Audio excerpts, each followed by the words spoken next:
বাচ্চার থেকে তো কলম উঠানো। আজকে তো আমাদের ভিতরে আত্মা নিয়ে কোনো ভাবনাই নেই, চিন্তাই নেই। আমরা বিশ্বাস করতেই রাজি না যে আত্মার আবার রোগ হয় কোত্থেকা। না, রোগ তো আত্মারই হয়। বরং দেহের রোগ তো মানুষকে শুধু দুনিয়াতে না, দেহের বহুত রোগ আছে যেই রোগ দ্বারা মানুষকে আল্লাহ উচ্চ থেকে উচ্চ মর্যাদায় আসীন করেন, উচ্চ থেকে উচ্চ মর্যাদা দান করেন। আপনি উঠান, ডায়রিয়া হয়ে মারা গেলে শাহাদতের মৌত। কি মৌত? কি শাহাদতের মৌত? কি ছোট মৌত? হ্যাঁ, ডাকায় বাসা বোঝেন? শাহাদতের মৌত মানে সে আজরাইলকে ঠেক দিছে, মরে নাই সে। কোরআন বলে সে মরে নাই। বলবেন আজিমপুরে তো দাফন করলাম, আপনি পোশাকটা দাফন করছেন, পোশাক, তাকে না। এটা দুনিয়ার পোশাক, এটা বর্তমান দেহটা কি? কেননা জান্নাতের পোশাক এটা না। জান্নাতের পোশাক তো 120 ফিট লম্বা। কত কত? জাহান্নামীদের পোশাক এটা না। এক জাহান্নামীকে বসতে জায়গা লাগবে 470 কিলোমিটার। একটা দাঁত হবে 10 কিলোমিটার চওড়া। একটা রান হবে, ওই পাহাড় আমি 4 বার দেখছি, জাবালে বায়দা, ইয়ামানে আছে, ইয়ামানের শেষ মাথায়, সৌদির সাথে লাগোয়া। আল্লাহর রসুল বলছে জাবালে বায়দার সমান এক একটা জাহান্নামীর রান হবে। তো যে শাহাদাতের মৌত মরছে, ও তো কাপড়টা আপনাকে দিয়া গেছে, পোশাকটা, ও জান্নাতেরটা পয়ড়া চলে গেছে, ও তো মরেই নাই। আল্লাহই তো বলে মরে নাই, আমি কোত্থেকে বলবো?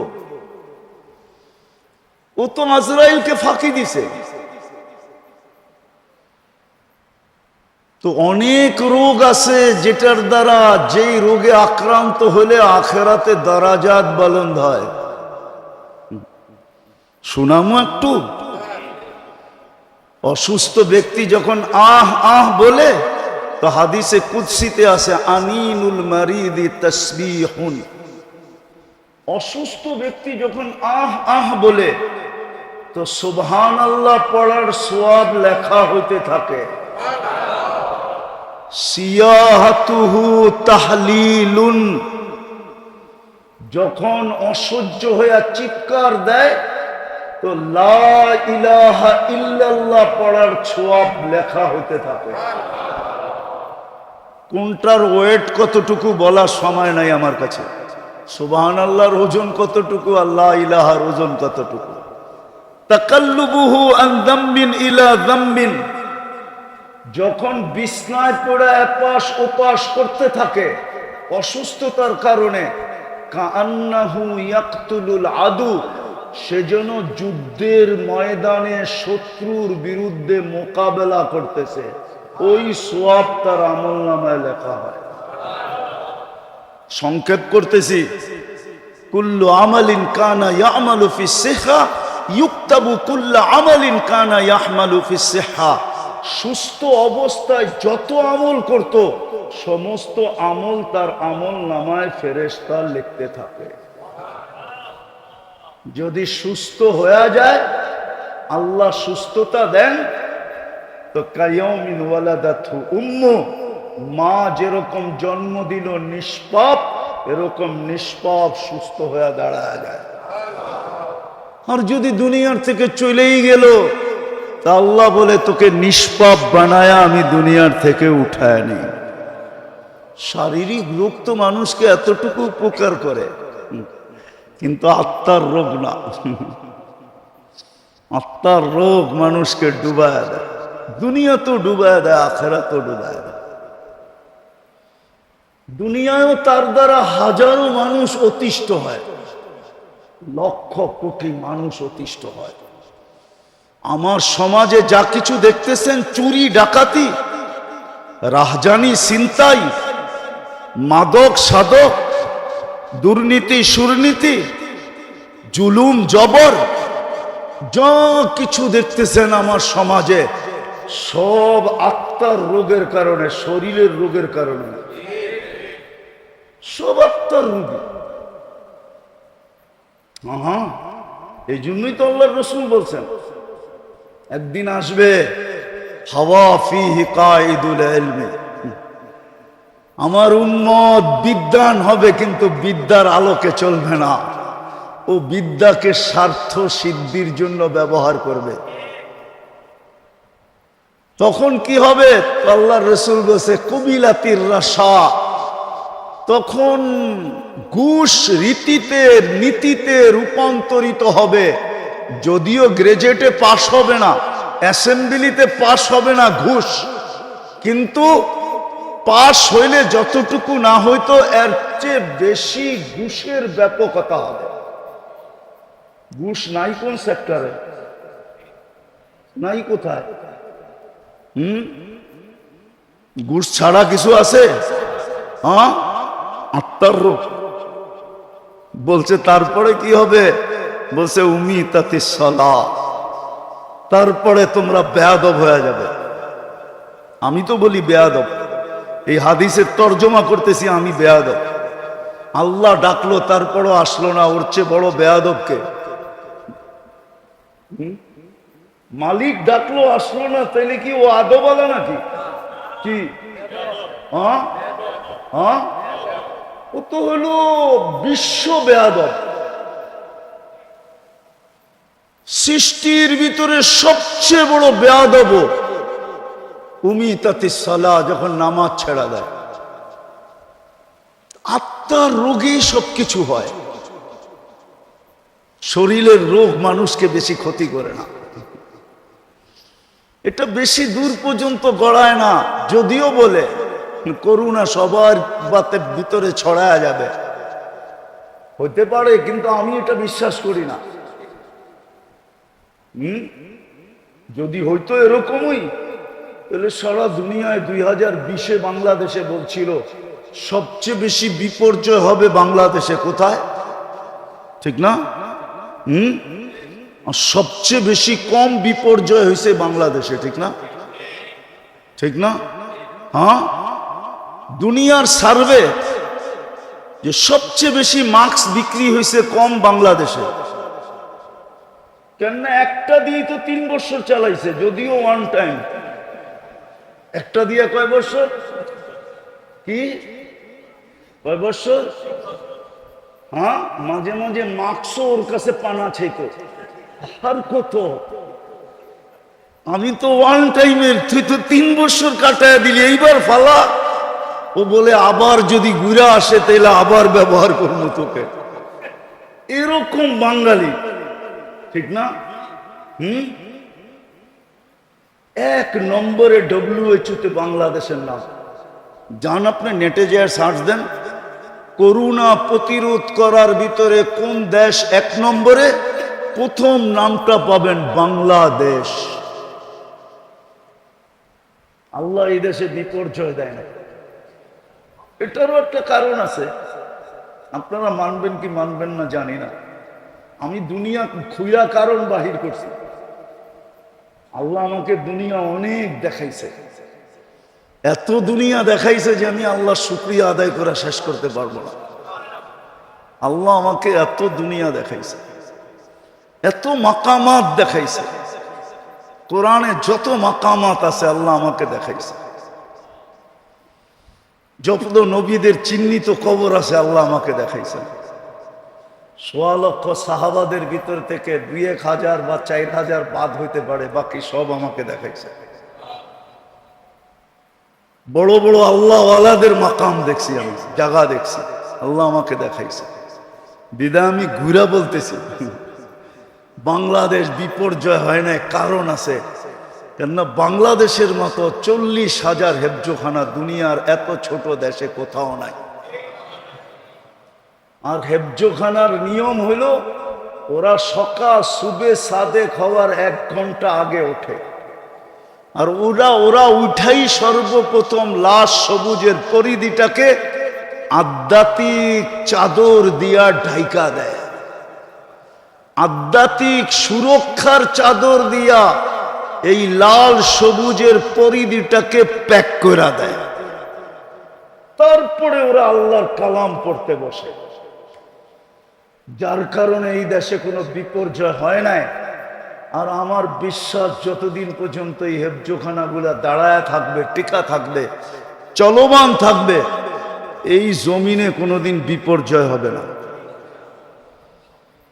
এই জমিনের মতো মসজিদ কোনো জমিনে নাই, এত ঘন ঘন, এত কদমে কদমে। এই জমিনের মতো এরকম দাড়ি টুপি দুনিয়ার কোথাও নাই। এই জমিনের মতো আলেম ওলামার দুনিয়ার কোথাও নাই। এই জমিনের মতো পর্দা নিশিন দুনিয়ার কোথাও, এই জমিনের মতো পাগল, আপনি গরিব বলতেছি আবার রাগ হয়ে যায় না, 11:30 বাজতে চলছে, এরকম পাগল হয়ে বয়ে রয়েছে এরকম মানুষ দুনিয়ার কোনো দেশে নাই। এই জন্যই পাগল বললাম, রাগ হয়ে গেলেন? আল্লাহ আল্লাহর রসুলের পাগল এরকম দুনিয়ার কোনো দেশে নেই। আমি গুইরা বলতেছি, গুইরা 7 মহাদেশ আমার দেখা শেষ আলহামদুলিল্লাহ। বছরে 2-4 বার আসে, এরকম অহংকার করে বলতেছি না যে আমি 2 বেলার খানা 2 মহাদেশে খাই, আবার কখনো 3 বেলাই 3 মহাদেশে খাই। সকালে নাস্তা এক মহাদেশে, তো দুপুরে আরেক মহাদেশে, রাত্রে যায় দেখা যায় আরেক মহাদেশে। এই জন্য আমি আমার দেশ নিয়ে খুব গৌরব করি।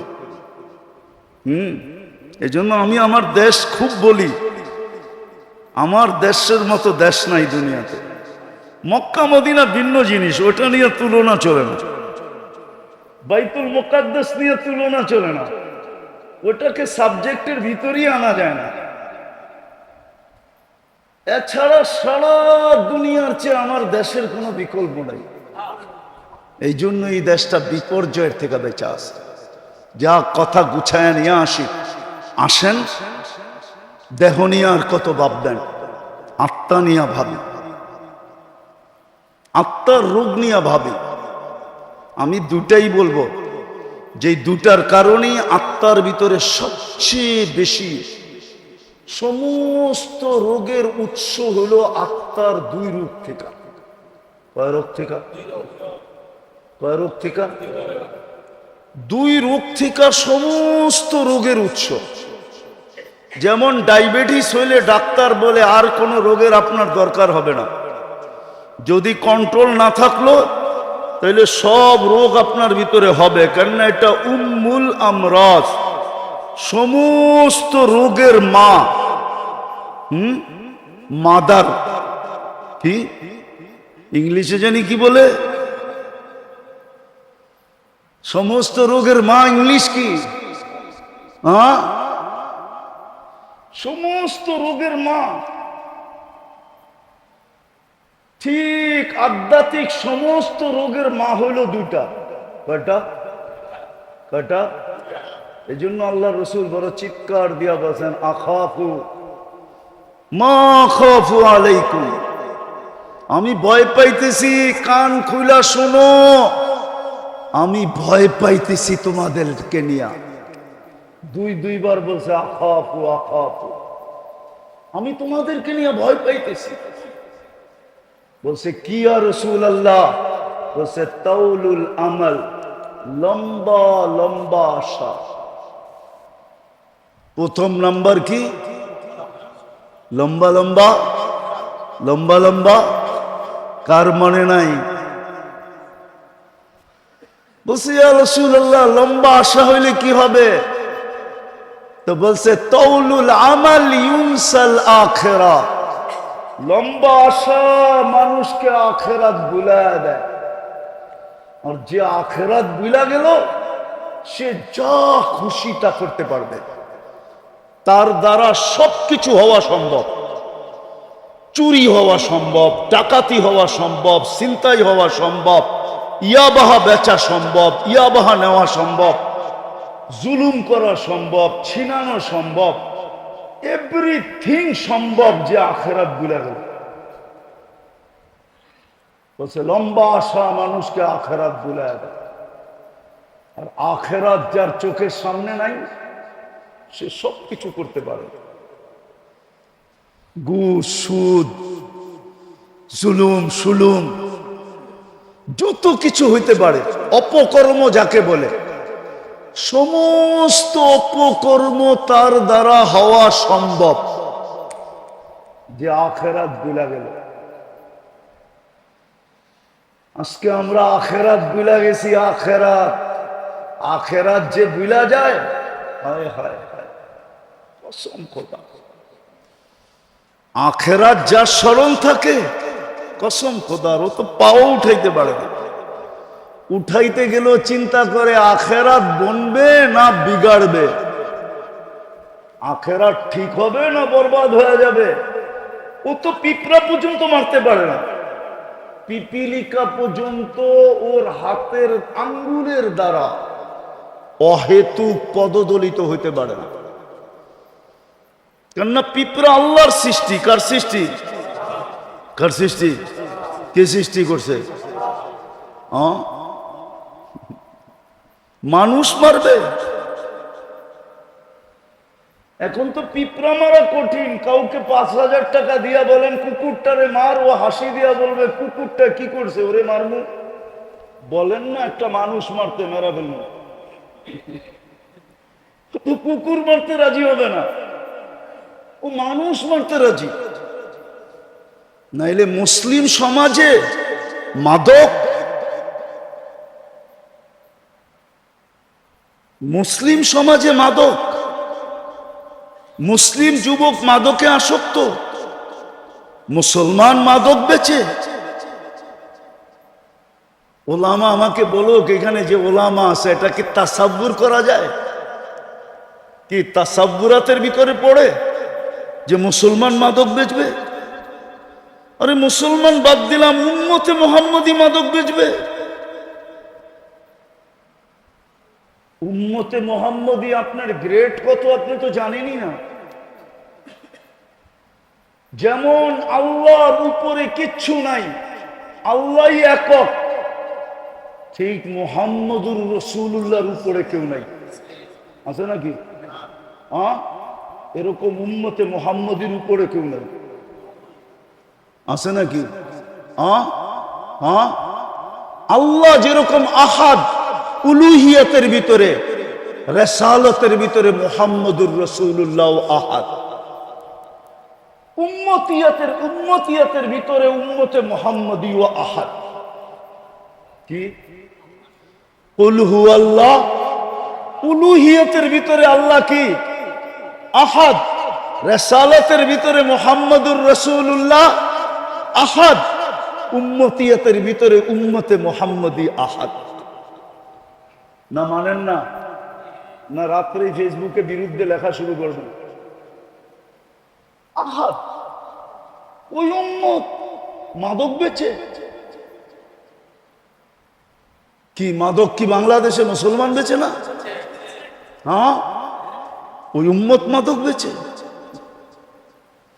ওই উম্মত বাড়ি জমিন ছিনায়।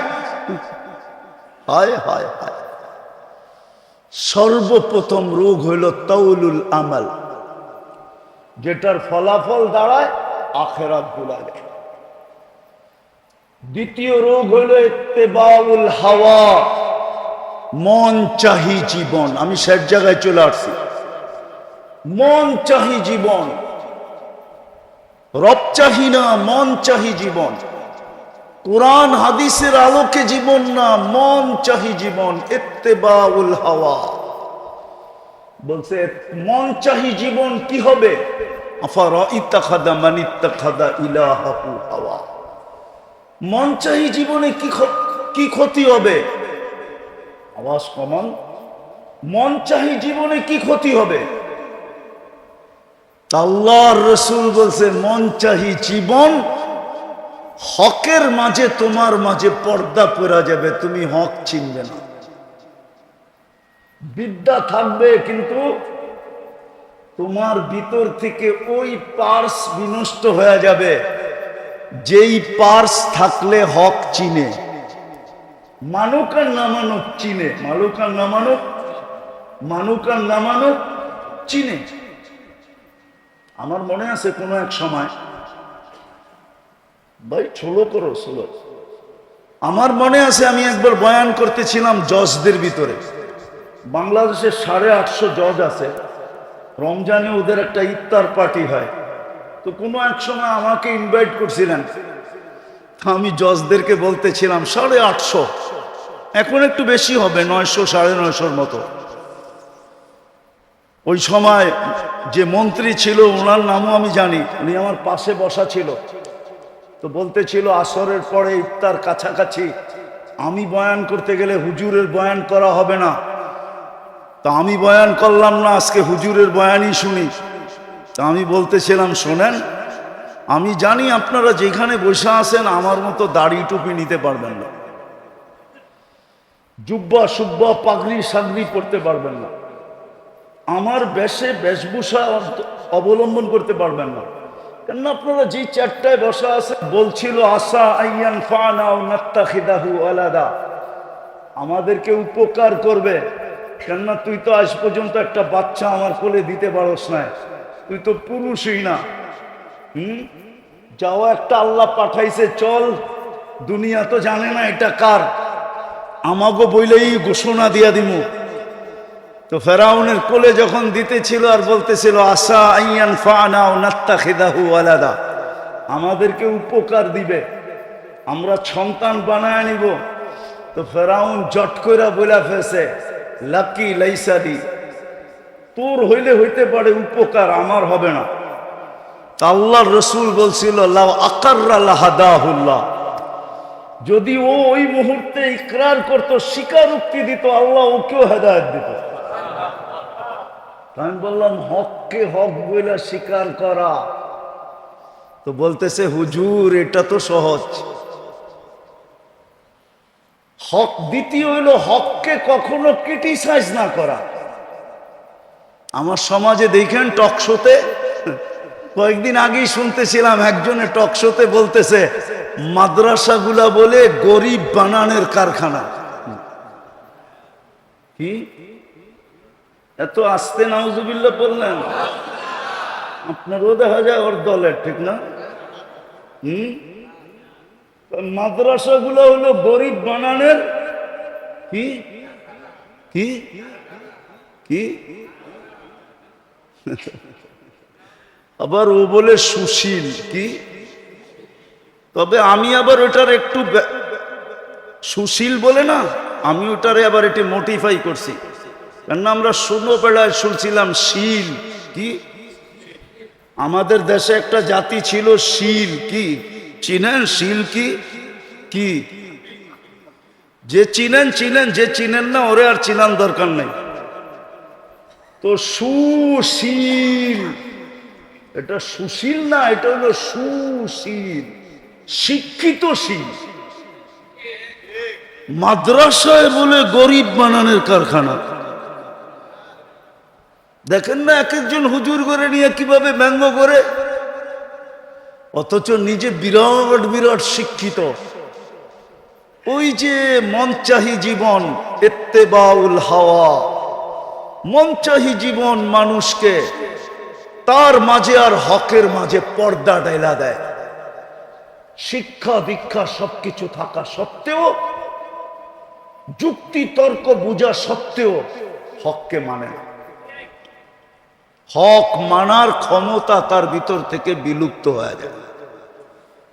আর যার ভিতর থেকে হক মানার ক্ষমতা বিলুপ্ত হয়ে যায়, খোদার কসম ওকে দিয়া যা খুশি তা করার যায়। ওকে দিয়া সূর্যের আলো তো করানো যায়, আবার রাতের অন্ধকারও করানো যায়। হ্যাঁ হ্যাঁ, সূর্যের আলো তো করানো যায়। আমি আপনাদেরকে আঙ্গুল দিয়ে দেখাইতেছি না, আপনাদের সামনে প্রস্ফুটিত। নাহলে মানুষ মানুষকে পাখির মতো গুলি করে মারে কি করে, ঠিক না? মানুষ মানুষকে গুলি করে মারে কি করে? মানুষ মানুষকে মারে, আবার স্বজাতিকে মারে, স্বদেশীকে মারে। আবার সব বাসাবাসীকে মারে। বাসা এক, দেশ এক, জাত এক, পাখির মতো গুলি করে মারে। বোঝা গেল হক ওর কাছে নাই, হক ওর কাছে নাই। কেননা ওর মন চাহি জীবন হয়ে গেছে। এই দুটা রোগের থেকে আমাদেরকে বাঁচা উচিত।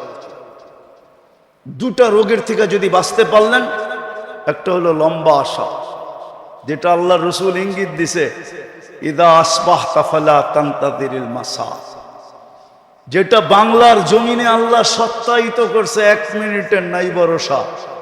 যে লেখছে, সে গাইছে স্টেজে, তার উপরে সত্যায়িত হয়েছে। ফিরোজ শাহী লেখছে, গাইছে, আর গাজীপুরের স্টেজে এই গান গাইতে যেয়ে মারা গেছে। আল্লাহ বুঝেইছে তুমি আশা লম্বা করো না, আশা যত খাটো করা যায়। আসবাহতা ফালা তানতাযিরিল মাসা। হ্যাঁ, আপনাদের এলাকার নাম কি? ওয়ার্ডের নাম কি? হাজারীবাগ, থানা হাজারীবাগ, ঠিক না?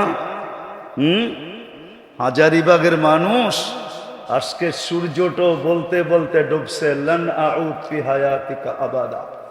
হতে পারে কাল সকালে তোমরা আমাকে কেউ উঠতে দেখবে না। আল্লাহ পারে। জমিন প্রতি মুহূর্ত আল্লাহকে বলে, আলা কুল্লা ইয়াউমিন ওয়াল আরদু তাস্তাযিনু রাব্বা। জমিন প্রতি মুহূর্ত বলে, আল্লাহ অনুমতি দেন না। আন আবতালিয়া ইবনা আদম ফি বাতনি, আমি মানুষকে পেটে নিয়ে যাই। আল্লাহ জিজ্ঞাসা করে, কেন? যাহারা যাহারা মালাআ যাহরি জুলমা যুলমান ওয়া জাওরা। আমার পেটটা জুলুম, অত্যাচার, গুনায় ভরে গেছে, আমি আর সইতে পারতেছি, অনুমতি দেন না। প্রতিদিন জমিন বলে, প্রতি মুহূর্ত বলে।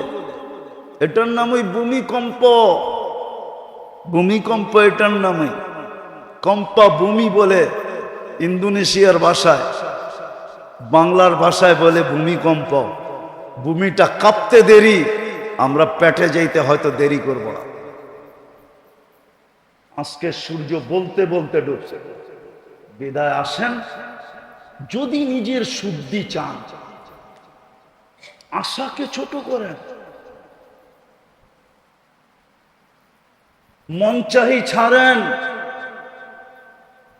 আল্লাহ চাহি ধরেন, রসুল চাহি ধরেন। আল্লাহ কি চায়, রসুল কি চায়, কোন মুহূর্ত আপনার কাছে কি চায় বলবেন। এটা শিখবো কোথায়? ওটার জন্য বাংলাদেশের মতো সহজ পরিবেশ দুনিয়ার কোনো দেশে নাই। আমার বয়ানে আছে, শুনতে পারবেন। এক মাসলার জন্য আমার কাছে 700 কিলোমিটার দূর থেকে আসছে। 2008 আমার সফর চলতেছিল এন্টার ইউরোপ। আমি জার্মানির ফ্রাঙ্কফুর্টে বসা ছিলাম। 700 কিলোমিটার দূর থেকে একজন নবমুসলিম আসছে একটা মাসলা জিজ্ঞাসা করতে। আমি শোনার পরে বলছিলাম, তোর পাও দুইটা দে, আমি একটা চুমা দিয়া নেই। কেননা হাদিসের আলোকে তোর পাও চুমা পাওয়ার যোগ্য। তুই যত জায়গা দিয়ে আসছ, সমস্ত জায়গার তরু লতা গাছপালা মাটির কণা পর্যন্ত তোর জন্য ইস্তেগফারের দোয়া, মাগফিরাতের দোয়া করতে পারে। তুই দে আগে পাও দুইটা চুমা দে। মাসলাটা ছিল, আমি নবমুসলিম, আমার মা বাবা মুসলমান না। ইসলাম, আল্লাহ, রসুল, কোরআন, হাদিস আমার অমুসলিম মা বাবার সাথে কেমন ব্যবহার শিখায়, আমি কেমন ব্যবহার করব। কিন্তু আমি বাংলাদেশে বুড়া হয়ে গেলাম, আজ পর্যন্ত কোন যুবক আমাকে এসে জিজ্ঞাসা করে না যে আমার মা বাবার সাথে আমি কেমন ব্যবহার করব। আপনারা কোনোদিন জিজ্ঞেস করছেন? একজন হাত উঠে বলেন যে আমি কোন হুজুরকে যে জিজ্ঞেস করছি আমার মা বাবার সাথে আমি কেমন ব্যবহার করব? বলেন। 700 কিলোমিটার দূর থেকে আসছে নবমুসলিম। ওই কাহিনী আমার দিলে গাইথা গেছে, এই জন্য আমি মাঝে মাঝে শোনাই। আমাদের দেশে এটা জানা অনেক সহজ। আল্লাহ কদমে কদমে হক্কানি আলেম দিয়া দিছেন, আলেম। কামরাঙ্গীর চর দেখলে আমার হাসি লাগে কেন জানেন? বর্ষাকালে আমরা সেই কিল্লার মোড়ের থেকে নৌকায় বসতাম, আর নুরিয়া মাদ্রাসার পুরান বাথরুমের পিছে যায় নামতাম। মাঝে মাঝে সাইদ সাহেব চলে গেছে মনে হয়, ওনাদের বাড়ির পিছন দিয়া, কুমিল্লা পাড়ার পিছন দিয়ে আমরা যেতে থাকতাম নৌকা দিয়ে। এক নুরিয়া মাদ্রাসা ছিল। আজকে কামরাঙ্গীর চরে 500-র উপরে মাদ্রাসা, কয়েক ডর্জন হইল দাওরায়ে হাদিস মাদ্রাসা, পুরুষ মহিলা মিলায়া। বাংলাদেশের মতো সুযোগ আল্লাহ দুনিয়ার কোথাও দেন না। শিখার জন্য যদি শিখতে চায়, মন চাহি বাদ দিয়া যদি রব চাহি চায়, মন চাহি বাদ দিয়া যদি মুহাম্মদুর রাসূলুল্লাহর তরিকা শিখতে চায়, তাইলে কদমে কদমে ওলামা, কদমে কদমে মাদ্রাসা, কদমে কদমে আল্লাহওয়ালা। এত আল্লাহওয়ালা এই দুনিয়ার কোনো দেশে নেই। আমার সফরের জীবনের অভিজ্ঞতা আমি বলতেছি। আমি বেশিরভাগই তো রাত্রে নামি, আর প্লেনে ফার্স্ট ক্লাসে থাকলেও ঘুম হয় না। কেন হয় না জানি না, গাড়িতেও হয় না, প্লেনেও হয় না। তো আমার একটা নিজের অভিজ্ঞতা বলতেছি। সারা দুনিয়া ঘুরা যখন প্লেনটা বাংলাদেশের সীমানায় ঢোকে, দেখা যায়, স্ক্রিনে দেখা যায়, প্লেনের ভিতরে যে লাগানো থাকে ওটা দিয়ে দেখা যায় এই সীমানায়, কলিকাতার থেকে সীমানায় ঢুকলো, অথবা পূর্ব দিক থেকে হলে চিটাগাং কক্সবাজার দিয়ে এই বার্মা পাড়োয়া সীমানায় ঢুকলো। আমার মনে হয় বাংলাদেশের সীমানায় ঢুকলে প্লেনই বলে দেয় যে সীমানায় ঢুকে গেছে। কসম খোদা, আমি আমার অভিজ্ঞতা বলতেছি, শতবারের ফ্লাইয়ের অভিজ্ঞতা বলতেছি, শতবার না আরো বেশি। আকাশে ডাকতেছে হালমিন মুস্তাগফির ফাগফির আলা, বন্ধুর উম্মত, হায় হায় হায় বন্ধুর উম্মত, হাবিবুল হাবিবি হাবিবুল। আমরা বন্ধুর উম্মত, আর বন্ধু আল্লাহর বন্ধু, বন্ধুর বন্ধু বন্ধু, হাবিবুল হাবিবি হাবিবুল। বন্ধু আল্লাহর হাবিব, আমরা বন্ধুর হাবিব, আমরাও আল্লাহর হাবিব। এই জন্যই তো আমাদেরকে ডাইকা ডাইকা মাফ করতে চাইতেছে। আর আজকে থেকে শিখেন ওলামাদের সোহবত, ওটার জন্য সোহবত লাগবে। সোহবত কি কি লাগবে? শুধু শুধু বলে নাই। শফি রহমতুল্লাহ আলাই, শেষ করে দিতেছি, শফি রহমতুল্লাহ আলাই একদিন থানবী রহমতুল্লাহ আলাইকে বলতেছিলেন, কেননা আগে হাফিজ জুজুরও দেখতাম মসনবী শরীফের খুব শেয়ার পড়তেন, হাকিম আখতার সাহেব রহমতুল্লাহ আলাইও দেখতাম মসনবী শরীফের খুব শেয়ার পড়তেন, তো থানবী রহমতুল্লাহ আলাইও খুব পড়তেন। তো শফি সাহেব রহমতুল্লাহ আলাই বলতেছে, কয় শোয়ারারা, শায়েররা, মসনবী তো শের না, শায়েররা অতিরঞ্জিত বেশি করে। তো বলছে, থানবী রহমতুল্লাহ আলাই জিজ্ঞাসা করছে, কি অতিরঞ্জিত? বা একদম সোহবতে বা আউলিয়া, সামান্য সময় আল্লাহওয়ালাদের হক্কানি আলেমদের সোহবত বেহতের আস সদ সালে তাআত বেরিয়া, রিয়াহীন 100 বৎসর ইবাদতের চেয়ে উত্তম। বলছে এটা কি অতিরঞ্জিত না? থানবী রহমতুল্লাহ আলাইহি বলে 100 না লেখছে, 1 লাখ লেখলেও তো অতিরঞ্জিত হবে না।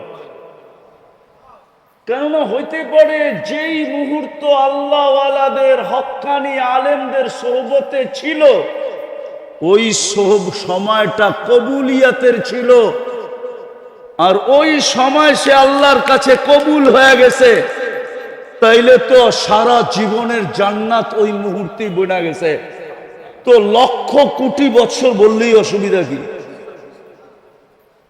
তো শফি সাহেব রহমতুল্লাহ আলাই বলতেছিলেন, মুফতি আজম শফি রহমতুল্লাহ আলাই, এবার হাটহাজারি শফি সাহেব হুজুর মনে করেন না, ওনার নাম আহমদ শফি, আর উনি হলেন মুফতি শফি। হ্যাঁ, তো উনি বললেন যে এখন আমার বুঝে আসছে, আপনার সোহবতে না আসলে আমার এটাও বুঝে আসতো না। ঠিক আল্লাহ ওয়ালাদের সোহবত লাগবে। জাতিকে তো এটাই বুঝাইতে পারলাম না যে ওলামাদের সোহবত কত জরুরি, আল্লাহ ওয়ালাদের সোহবত কত জরুরি, এটাই তো আমরা বুঝাইতে পারলাম না।